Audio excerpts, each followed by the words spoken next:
Gaikwad Rahul Sudhakar, Shaikh sultana Begum महबूब, राष्ट्रीय काँग्रेस पक्ष यांच्या प्रचारार्थ आयोजित या सभेत मंचावर उपस्थित ज्यांनी आता माझ्या आधी मार्गदर्शन करून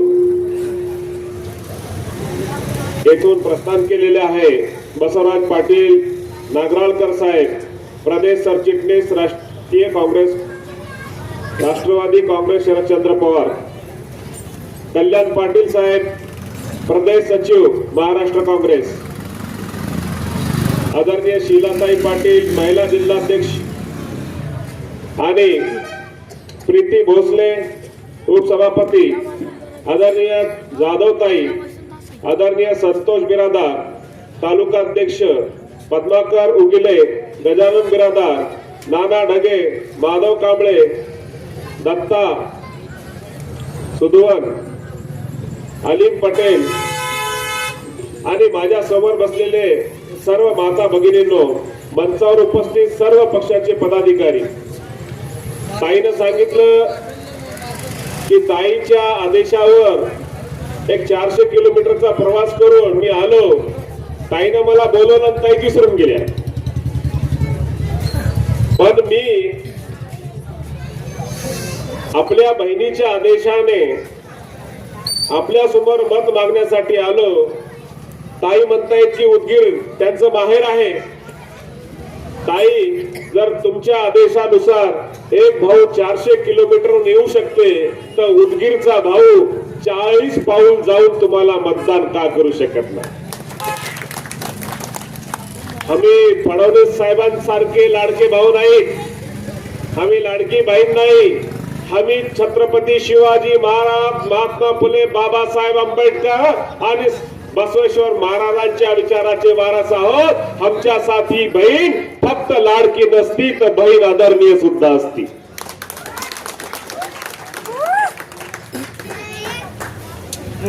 बांधवांनो, मी जेव्हा हे जाहीरनामा बघत होतो तर नगराध्यक्ष पदाच्या ज्या उमेदवार आहेत त्या सुद्धा महिला आहेत आणि या वार्ड क्रमांक 12 चे जे उमेदवार आहेत, हे उमेदवार ज्या गटातून निवडणूक लढवत आहेत ते आरक्षित गट आहे. बरोबर, महिला आणि पुरुष एससी, राईट. आता हे आम्ही समजून घेतलं पाहिजे की नगराध्यक्ष पदाच्या ज्या महिला उमेदवार आहेत, आमच्या भगिनी डॉक्टर अंजुम कादरीताई आणि या वार्ड क्रमांक 12 चे जे उमेदवार आहेत, हे उमेदवार राहुल सुधाकर गायकवाड हे आरक्षित प्रभागातील गटातून उमेदवार आहेत आणि दुसऱ्या आमच्या ज्या भगिनी आहेत सुलताना बेगम महबूब शेख या महिला आरक्षित गटातून उमेदवार आहेत. आज डॉक्टर बाबासाहेब आंबेडकरांनी जे आरक्षण दिलं त्या आरक्षणाला समर्थन देण्याची वेळ आलेली आहे. जर डॉक्टर बाबासाहेब आंबेडकर नसले असते तर आमच्या भगिनी आज प्रतिनिधित्व करू शकल्या नसत्या आणि आमचे हे राहुल सुधाकर भाऊ सुद्धा येथे उमेदवारी अर्ज दाखल करू शकले नसते. आज या मंचावर जे दिसत आहेत हे उमेदवार फक्त आणि फक्त डॉक्टर बाबासाहेब आंबेडकर आणि आई रमाईच्या त्यागामुळे दिसत आहेत. पण डॉक्टर बाबासाहेब आंबेडकरांनी सांगितलं होतं की संविधान कितीही चांगलं असलं तरी तो कुचकामी ठरू शकतो जर त्याला अंमलात आणणारे हात योग्य नसतील, आणि संविधान कितीही वाईट असलं तो फायदेशीर ठरू शकतो जर त्याला अंमलात आणणारे हात योग्य असतील. याचा अर्थ हे होता, डॉक्टर बाबासाहेब आंबेडकर म्हणतात की मी तुम्हाला मताचा अधिकार दिलेला आहे. हा मताचा अधिकार सहजासहजी मिळाला नाही. फक्त जे टॅक्स पेयर्स होते, धनदांडगे होते, फक्त उच्चवर्णीय होते, त्यांना मताचा अधिकार होता. डॉक्टर बाबासाहेब आंबेडकरांनी आपल्या 4 मुलाचं बलिदान दिलं आणि आम्हाला मताचा अधिकार मिळवून दिला. आता या मताच्या अधिकाराचा वापर बाबासाहेब आंबेडकरांच्या विचाराचा प्रतिनिधी निवडण्यासाठी आम्हाला करायचं आहे. तर बाबासाहेब आंबेडकर म्हणतात की या मताचा खरा वापर जर तुम्ही केला आणि संविधानाला लागू करणारे हात जर तुम्ही संसदेत, विधानसभेत आणि नगरपालिकेत पाठवले तर तुमच्या हितासाठी तेथे कार्य केलं जाईल, कायदे केले जातील.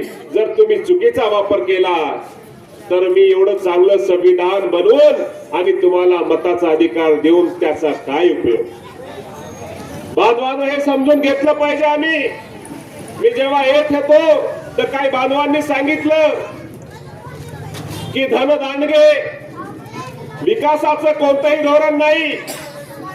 अंजुमताई खादरी यांना महाराष्ट्रातील सर्व सामाजिक कार्य क्षेत्रातील ज्येष्ठ आणि जेवढे संस्था आहेत सर्व ओळखतात. यांच्या कार्यामुळं यांनी साहित्य क्षेत्रात काम केलं, सामाजिक क्षेत्रात काम केलं, महिलांच्या सबलीकरणासाठी आणि सामाजिक बंधुत्व जपण्यासाठी यांचं खूप मोठं कार्य आहे.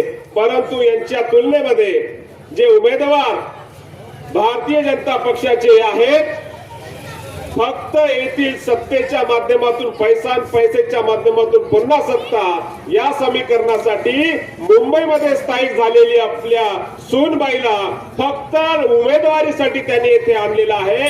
येथील उदगीरच्या समस्याशी त्यांना काहीतरी देणं घेणं आहे का? कधी याच्या आधी तुम्ही पाहिलं का? कधी पाहिलेलं नाही. तर आम्हाला तो प्रतिनिधी निवडायचा आहे जो संकटामध्ये आमच्या सोबत उभा राहील आणि ज्याला आमच्या समस्यांची जाण आहे. आता ज्या पद्धतीनं माझ्या आधी सांगत होते की समोरची जी युती आहे कमळ आणि घडीची युती आहे. आता मला आश्चर्य वाटलं, नगरपालिकेला अंजुमताई खादरी यांना पाडण्यासाठी जर मुख्यमंत्री येत असेल तर याचा अर्थ असा आहे की उदगीरच्या जनतेनं हा निर्णय घेतलेला आहे की येणाऱ्या 2 तारखेला अंजुमताई खादरी या विजयी होणारच आहे. आता मुख्यमंत्र्याला याची काय गरज आहे? आता मुख्यमंत्र्यांनी बरेचशा घोषणा करून गेले होते. आता मुख्यमंत्री किती खरं बोलतात हे महाराष्ट्राला माहित आहे. विधानसभेला मतदान मागताना त्यांनी काय म्हटलं शेतकऱ्यांना की आम्हाला मतदान करा. जर तुम्ही मतदान केलं आणि आमची सरकार आली तर शेतकऱ्याचा 7-12 कोरा करू. आणि जेव्हा सरकार आला आणि शेतकरी मागणी करत होता तर त्यांनी काय म्हटले, विचार करू, समिती स्थापन करू. मला सांगा, एक वकील माणूस भोळ्या भाबड्या शेतकऱ्यांना असं फसवत असेल मतं घेण्यासाठी आणि सरकारमध्ये आल्यावर आता तो सांगतोय की आम्ही समिती स्थापन करणार आहे.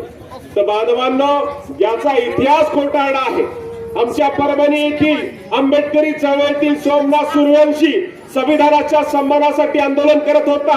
त्याच्यावर खोटे गुन्हे दाखल करण्यात आले, कस्टडीमध्ये त्यांची हत्या करण्यात आली.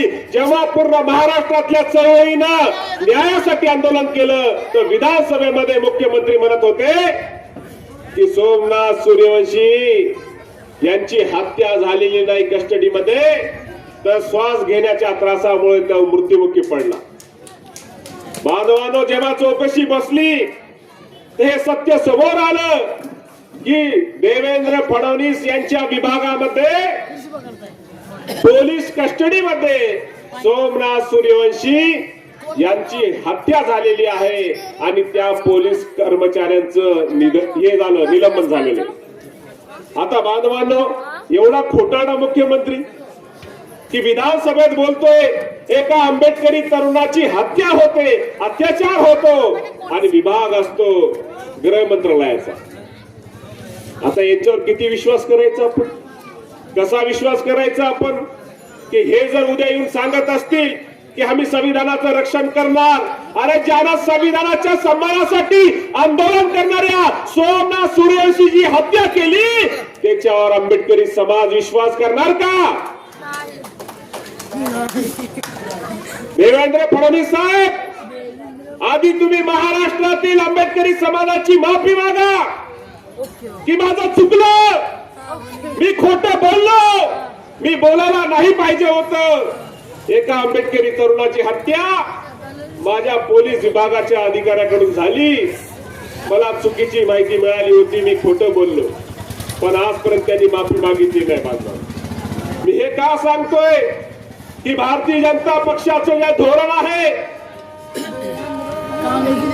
शिवाजी महाराजांचं धोरण काय होतं? लाख मेले तरी चालतील, लाखाचा पोशिंदा जगला पाहिजे. भारतीय जनता पक्षाचं धोरण काय आहे? लाख मेले तरी चालतील, पण अडाणी अंबानी जगला पाहिजे. गरीबाशी काय घेणं देणं नाही त्यांना. शिवाजी महाराज म्हणतात, शेतकऱ्याच्या भाजीच्या देठाला आणि गवताच्या काडीला धक्का लावू नका. देवेंद्र फडणवीस साहेब म्हणतात, अडाणी अंबानीच्या धंद्याला धक्का लावू नका. आम्ही मेलो तर मेले. शिवशक्ती शक्तीपीठ जे महामार्ग ते आता करत आहेत, सगळे शेतकरी त्याला विरोध करत आहेत की हा महामार्ग आम्हाला नको आहे.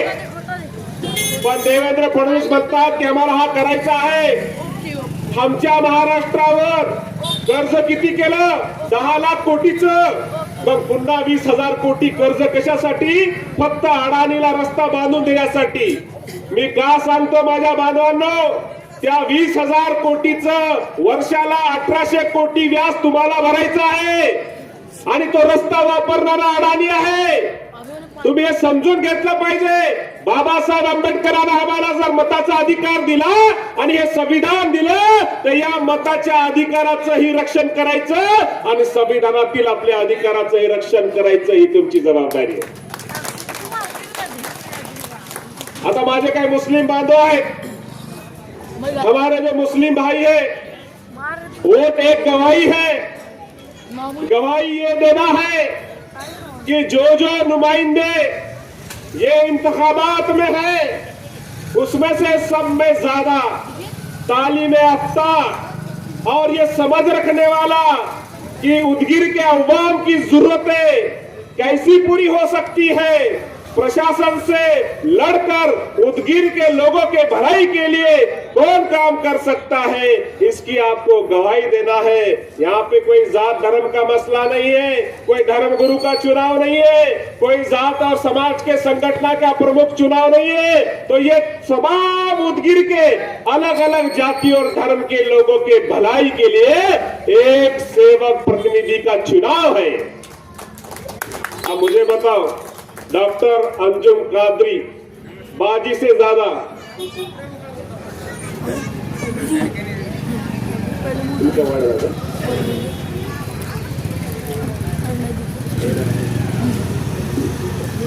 इनसे ज्यादा तालीम याफ्ता उम्मीदवार है?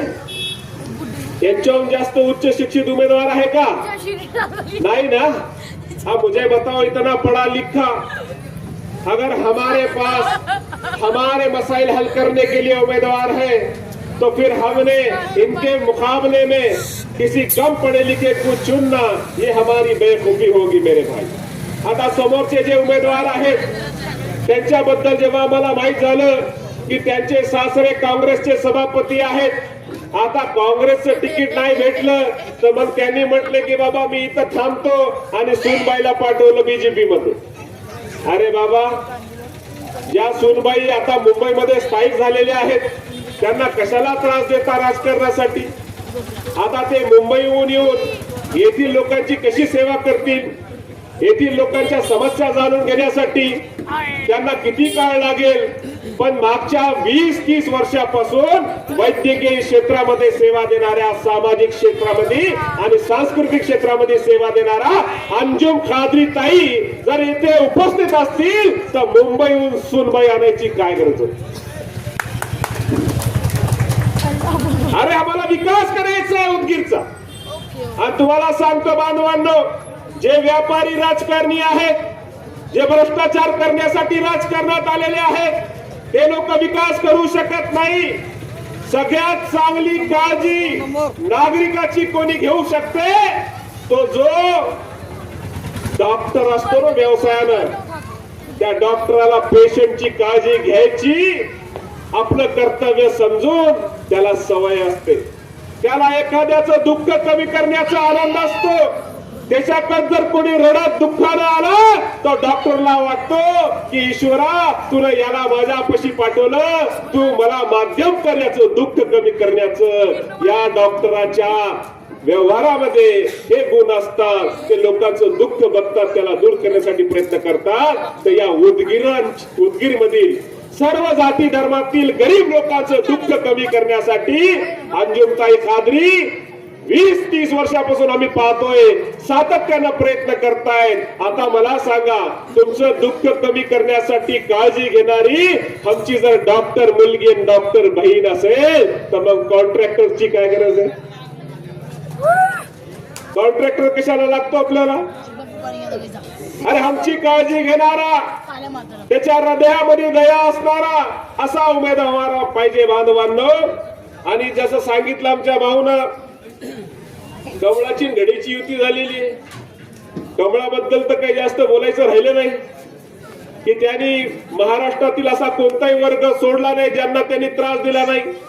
पण आता हा घडीचा जो प्रश्न आलेला आहे, पहिले त्या घडीमध्ये शिवशाहू फुले आंबेडकरांचं शेल होतं, पवार साहेबांचं. आता ती घडी चालते अमित शहाच्या शेलवर. आता त्याची वेळ आपल्यासाठी कधी चांगली येणार नाही. आता जसं फडणवीस साहेबांना वेळ लागेल तशी वेळ ती घडी दाखवते. आता त्यांनी सांगितलं की आता पैशाच्या माध्यमातून आम्ही समाजाला विकत घेणार. माझं संजय बनसोडे साहेबांना मी सांगणं आहे, बनसोडे साहेब तुम्ही मंत्री झाले, आमदार झाले, ते कोण्या पक्षाच्या नेत्यामुळे नाही तर डॉक्टर बाबासाहेब आंबेडकर यांच्या उपकारामुळे झाले. तर तुम्ही उपकाराचं फेडणं कसं करताय? जेव्हा सोमनाथ सूर्यवंशीची हत्या झाली, बनसोडे साहेबांच्या तोंडातून एकही शब्द निघाला नाही की माझ्या समाजातल्या कार्यकर्त्याची माझं सरकार असताना हत्या होते आणि त्याला न्याय मिळत नाही. त्याची आई रस्त्यावरून सांगते माझ्या मुलाला न्याय द्या. तेव्हा बनसोडे साहेब जर त्या आई सोबत दिसले असते तर हा सुभान अली आज अंजुमताई सोबत नाही, बनसोडे साहेबांसोबत दिसला असता. अरे तेव्हा त्या सोमनाथ सूर्यवंशीसाठी, न्यायासाठी लढणारी आमची भगिनी होती अंजुमताई खान. अरे आम्ही बाबासाहेबांचे लेकर आहोत, आम्ही त्यांच्याशी बेईमानी करणार नाही. तुम्ही सत्ता आणि संपत्तीसाठी जो संविधानाला मिटवण्यासाठी पुढे येत आहेत त्यांच्या सोबत युती करतायत तुम्ही. काय मान सन्मान भेटणार तिथं? आणि सांगतायत की काय मताची किंमत 3000 रुपये काढली मध्ये.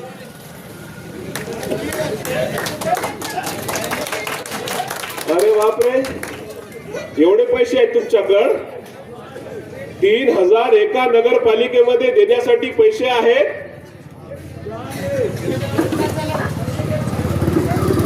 याचा अर्थ काय आहे?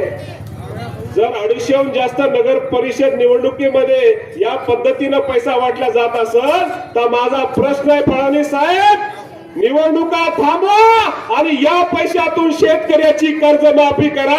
आम्ही थांबतो 6 महिने. अरे आमचा शेतकरी आत्महत्या करतोय, त्याच्यासाठी पैसे नाही. आणि निवडणुकीमध्ये तुम्ही किंमत काढली. फक्त उमेदवार बघताय की धनदांडगे, तुम्ही उभं राहा, आम्ही सगळं बघतो. लक्षात ठेवा, तुमच्याकडे पैसा आहे, आमच्याकडे बाबासाहेबांना दिलेला मताचा अधिकार आहे. अरे ज्या पद्धतीनं आई रमाईनं बाबासाहेब आंबेडकरांनी आपले 4 मुलं कुर्बान करून आम्हाला मताचा अधिकार दिला, आम्ही सुद्धा आमच्या मुलाला शहीद करू आणि या मताच्या अधिकाराचं रक्षण करू, पण तुम्हाला विकणार नाही. हे विकण्यासाठी नाही, हे आमचा मान सन्मान आहे.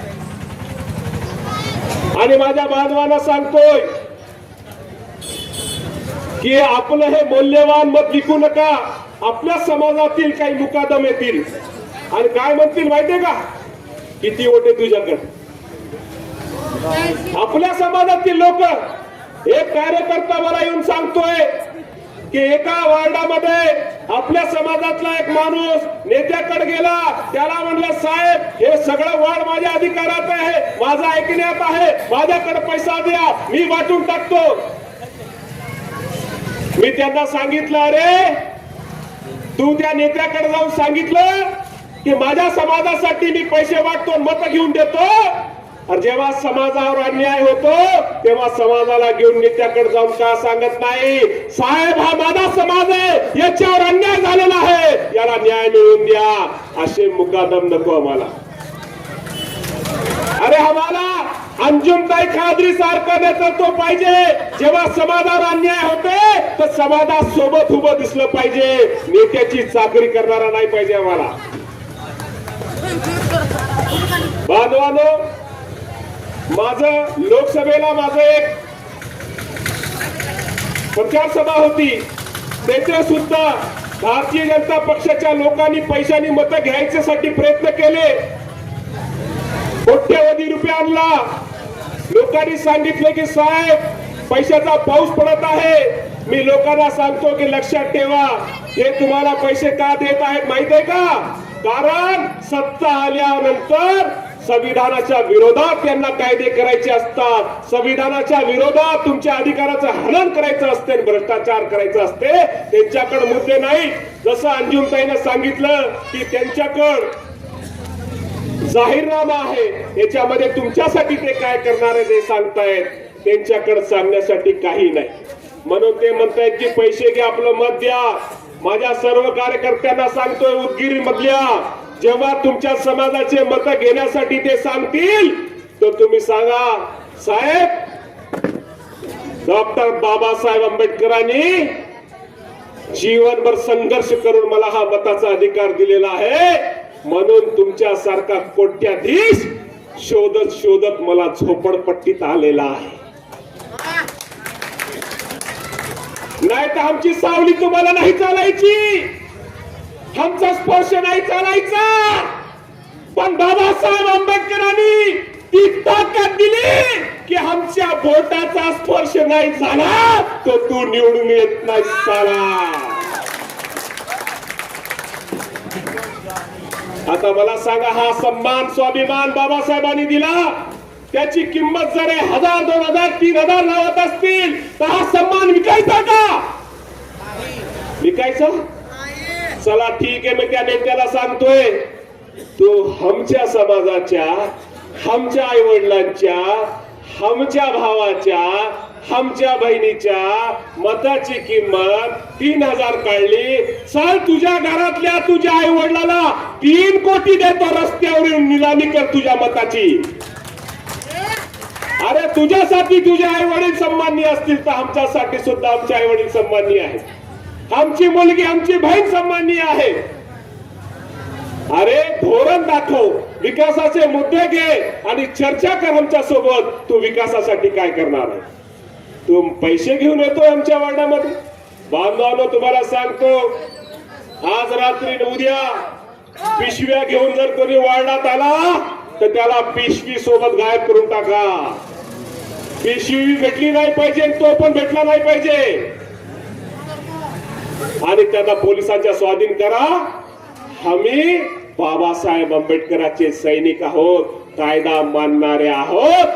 कोणीही जर लोकशाहीमध्ये अनैतिक पद्धतीने जर निवडणुका घेत असेल तर त्याला थांबवणं हे आपलं कर्तव्य मानलं. आता हे नगरपालिका काय असते? घटना दुरुस्ती 74 नुसार स्थानिक स्वराज्य संस्थेला स्वतंत्र अधिकार मिळालेले आहे. जसा संसद आहे, जसा विधानसभा आहे, तसं या उदगीरच्या लोकांच्या कल्याणासाठी हे आपलं एक मंत्रालयच आहे, नगरपालिका. जसं मंत्रालयामध्ये आरोग्य मंत्री असतो, जसं मंत्रालयामध्ये शिक्षण मंत्री असतो, जसं मंत्रालयात पाणी पुरवठा मंत्री असतो, त्याच पद्धतीनं येथे पाणी पुरवठा सभापती असतात, येथे शिक्षण सभापती असतात, आरोग्य सभापती असतात. पण याचा अर्थ कोणाला माहित आहे का? याचा अर्थ माहित आहे? अरे आरोग्य सभापतीला फक्त एवढं माहित असते की पाण्यामध्ये ब्लिचिंगचं पावडर टाकायचं, 500 पोत्याचं बिल करायचं आणि 50 पोते टाकायचं. अरे याला आरोग्य सभापती म्हणत नाही. आरोग्य सभापती कसा असला पाहिजे? त्याला उदगीरच्या सर्व नागरिकांच्या आरोग्याची काळजी असली पाहिजे, त्याला येथील लोकांना उपचार मिळवून दिले पाहिजे. मला आश्चर्य वाटते, उदगीर एवढं व्यावसायिक केंद्र असलेलं शहर आहे, पण तुमच्याकडं आरोग्य सुविधा काय आहे? जर एखादं रुग्ण इमर्जन्सी मध्ये उपचाराची गरज असेल तर त्याला कुठं जावं लागते? कुठं रेफर करता तुम्ही? लातूर जवळ आहे. मला सांगा, एखाद्या भगिनीसाठी आणि एखाद्या मुलीसाठी प्रसूतीसाठी जर त्याला जर कन्व्हर्जन मध्ये गेलं, बीपी वाढला, त्याला जर आज उपचाराची गरज आहे आयसीयूची, तर त्या भगिनीला तुम्ही 70 किलोमीटर पाठवणार का? ही जबाबदारी कोणाची? या नगरपालिकेची आहे की येथे या सुविधा दिल्या पाहिजे. आता हे कधी भेटणार तुम्हाला? तुमचे लहान बाळ आहे, नवजात शिशु आहेत, त्यांना जर अत्यावश्यक उपचाराची गरज पडली तर लातूर पर्यंत घेऊन जाण्यापर्यंत बरेचसे बाळ दगावतात, बऱ्याचशा मुलीचं निधन होते. जर हे टाळायचं असेल तर उदगीर मध्ये आम्हाला एक अत्याधुनिक स्त्री रुग्णालय आवश्यक असते बांधवांनो. ते नागरी दवाखाना असू द्या, पण येथील महिलांना येथेच उपचार मिळाला पाहिजे, लातूरला जायची गरज पडली नाही पाहिजे. आता एक जर कॉन्ट्रॅक्टर निवडून दिला तर ते तुमचा उपचार करणार नाही, तुमच्या विकासाचा निधी जो आहे ते वाटून खाऊन टाकल. जर आपल्या मुलीचं बाळातपण सुरक्षित करायचं असेल, जर आपल्या मुलीच्या बाळाचं चांगलं संगोपन आणि उपचार करायचा असेल तर उदगीरवाल्यांनो लक्षात ठेवा, आपल्या मुलीच्या बाळाच्या काळजीसाठी डॉक्टर ताईलाच मतदान करावं लागल, दुसरं काळजी घेऊ शकत नाही. आता ताईनं ज्या पद्धतीने सांगितलं की व्यापार संकुल बांधणार आहेत, ते जे वेगवेगळे व्यापारी आहेत, गाडीवाले आहेत, त्यांना वेगवेगळ्या भागामध्ये त्यांच्या व्यवसायाची व्यवस्था करून देणार आहेत. त्याच्यामुळे ट्रॅफिकचा प्रश्न सुटतो, नागरिकालाही सुद्धा तेथे त्यांच्या भागामध्ये सगळ्या सुविधा प्राप्त होतात. हे कोण विचार करू शकतो? हा तोच विचार करू शकतो ज्याला समाजाच्या प्रश्नाची जाण आहे बांधवांनो. आता डिजिटल नगरपालिका याचा अर्थ काय आहे? जन्माचा दाखला काढायचा, आमच्या माता भगिनी, आमचे बांधव रोज मजुरी करणारे नगरपालिकेत जातात. ते म्हणतात साहेब सुट्टीवर आहे, ते म्हणतात साहेब जेवायला गेले, ते म्हणतात साहेब बाहेरच गेले, ते म्हणतात मीटिंग मध्ये आहे. अरे आम्ही 500 रुपयाने काम करतो रोजानं, त्याच्यावर आमचं घर चालवतो. 8-8 दिवस फक्त जन्माच्या दाखल्यासाठी, मृत्यू प्रमाणपत्रासाठी चक्रा कशा मारायच्या? ते हे दुःख कोणाला माहित असते जे समाजात काम करतो. तर ताई काय म्हणताय, अंजुम कादरी ताई म्हणताय की माझा समाज जो आहे गोरगरीब, त्याचं पोट हातावर आहे, तो काम सोडून नगरपालिकेच्या चक्रा मारू शकत नाही. त्याला प्रमाणपत्रासाठी अर्ज घरात बसून करण्याची त्याला सवलत दिली पाहिजे. म्हणून आता तुम्ही घरात बसून सुद्धा अर्ज करू शकता आणि तुमचं प्रमाणपत्र डिजिटल तुम्हाला मिळू शकते. याच्यामध्ये मला वाटते अंजुम ताई, एक तुम्ही उल्लेख करायचा हवा की एक आपल्याला डिजिटल स्मार्ट ऍप करायचा या नगरपालिकेसाठी, की त्या ऍपच्या माध्यमातून तामिळनाडूमध्ये केलेलं आहे की त्या ऍपच्या माध्यमातून तुमचे प्रश्न तुम्ही त्या ऍपच्या माध्यमातून आपल्या नगराध्यक्ष, नगरपालिकेला किंवा वार्डाच्या नगरसेवकाला सांगू शकता आणि 72 तासामध्ये त्या समस्येचं समाधान होते. या डिजिटल नगरपालिकेच्या या उपक्रमामध्ये हे सुद्धा येते. आता सुरक्षित रस्ते, महिलांना सुरक्षा मिळाली पाहिजे यासाठी त्यांचा प्रयत्न आहे. सीसीटीव्ही जर सगळीकडे सीसीटीव्ही लावल्या तर मला असं वाटते महिलांना सुरक्षा वाटेल. आता याच्यामध्ये नाना नानी पार्क आहे. आता मला सांगा, या धावपळीच्या जीवनामध्ये आमचे वृद्ध आजोबा इथं बसलेले आहेत, हमारे बूढ़े माँ बाप है, अब घर में बैठने को जगह नहीं है, रास्ते में बैठे तो ये गाड़ियां जा रहे, ये गाड़ियों में से गैस तेल पेट्रोल का धुआं निकल रहा, बाहर बैठे की सांस लेगी अरे कहाँ जाएगा? जो आदमी 70 साल जीने वाला है 60 साल में मर जा रहा, 80 वाला 70 साल में मर जा रहा, घर में बैठने को जगह नहीं, बाहर बैठे तो फिर ये पोल्यूशन का मामला, फिर हर वार्ड के अंदर, शहर के अंदर बुजुर्गों को बैठने के लिए कहीं जगह होना चाहिए. इसलिए नगर पालिका की जिम्मेदारी है. उसके लिए नाना नानी पार्क होता है, जो सुबह तुम जॉगिंग के लिए जा सकते, वहां बैठ सकते, ऑक्सीजन मिलेगा, सेहत अच्छी रहेगी. आमच्या महिलांसाठी सुद्धा आज मला सांगा, सर्वसामान्य महिलांसाठी कुठे बसायला जागा आहे का? कुठेच नाही. आणि याच्यामध्ये ओपन जिम सुद्धा सांगितलेलं आहे त्याच्यामध्ये की तुम्ही तिथे व्यायाम सुद्धा करू शकता.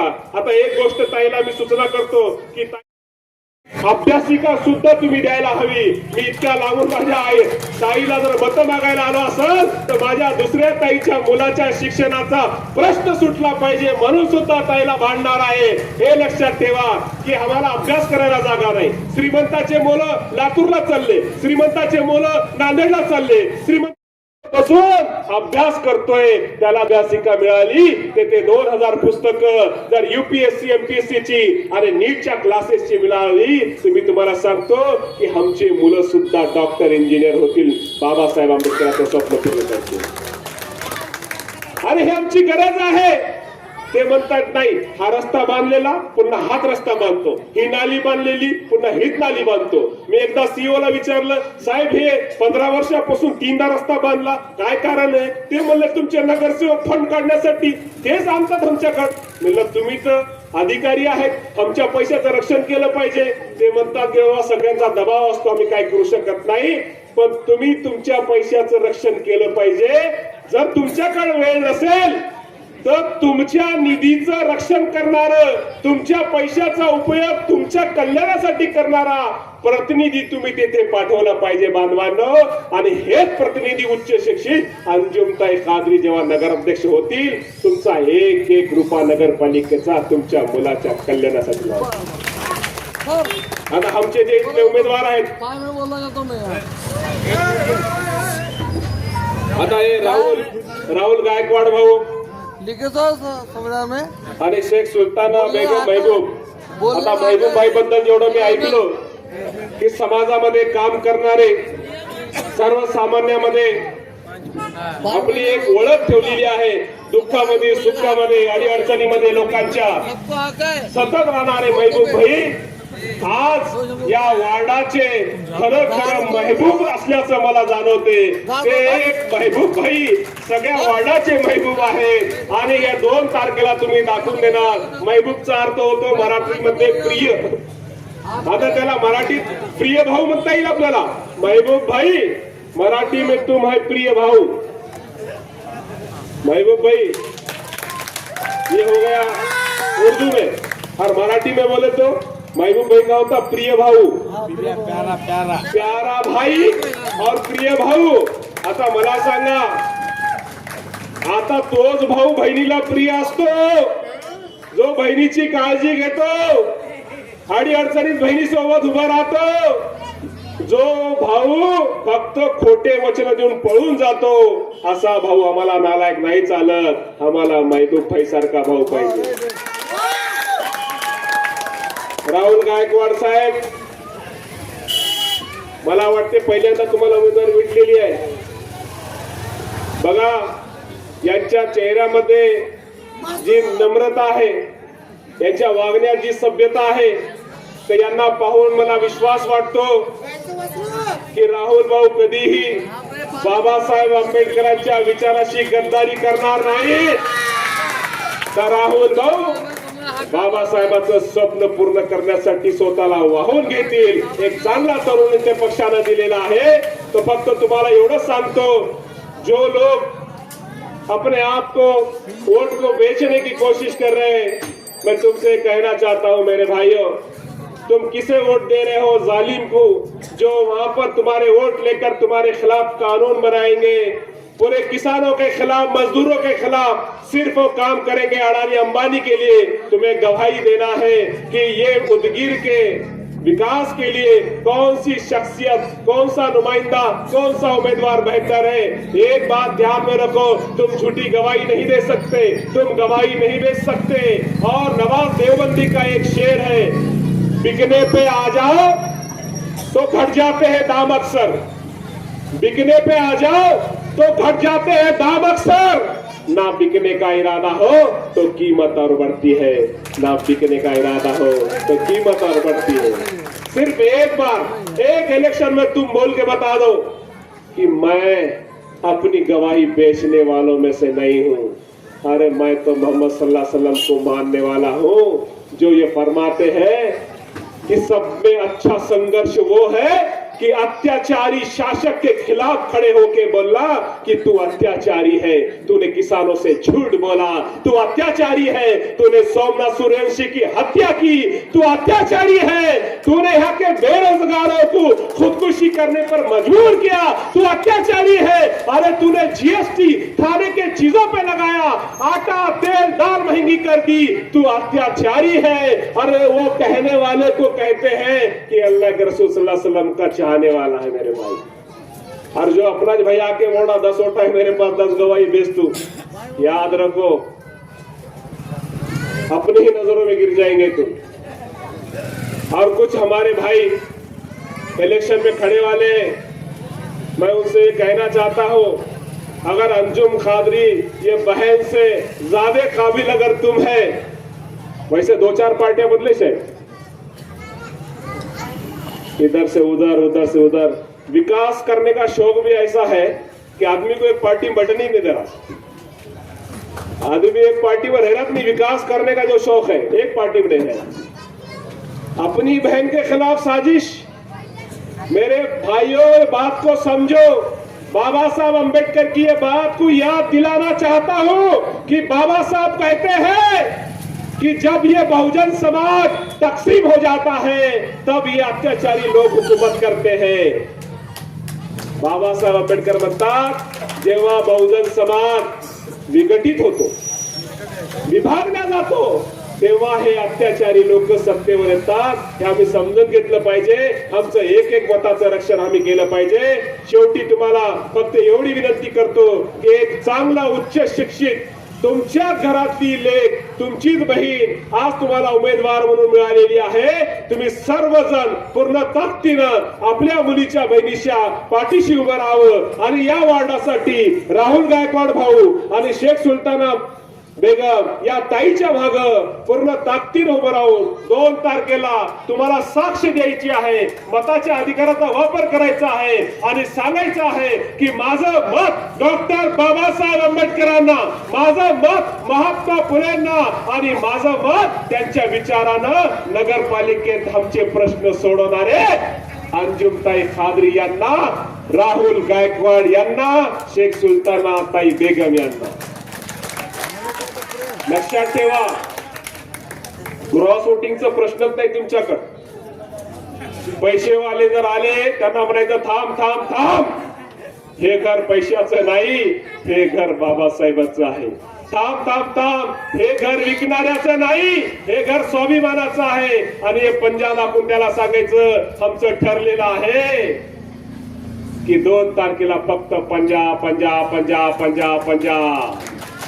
आणि जेव्हा हे पंजा चालेल तर तुम्हाला सांगतो, जे लोक पैशाने आमचं मत विकत घेण्याचा विचार करताय, या पंजानं जोरदार सापट त्यांच्या गालावर लागणार आहे। आणि नंतर पुढच्या निवडणुकीत ते म्हणतील नाही बाबा आता कोणी पैशानं मत विकायला तयार नाही, आपल्याला काम करावं लागतात, समाजात जावं लागते, जातीवाद करल्याने लोक भेटत नाही। फार फार धन्यवाद। पुन्हा एकदा विनंती करतो की 2 तारखेला वार्ड क्रमांक 12 साठी राहुल गायकवाड भाऊ यांना हाताच्या पंजावर बटन दाबून विश्वास देऊन आशीर्वाद द्यावा। शेख सुलताना बेगम ताई यांना पंजा या निशाणीवर बटन दाबून आणि नगराध्यक्ष पदासाठी सर्वात उच्च शिक्षित सामाजिक जाण असलेल्या ताई अंजुम खादरी ताई यांना मतदान करावं आणि उदगीरच्या विकासासाठी संकल्प घेतल्याचं निश्चित करावं। फार फार धन्यवाद।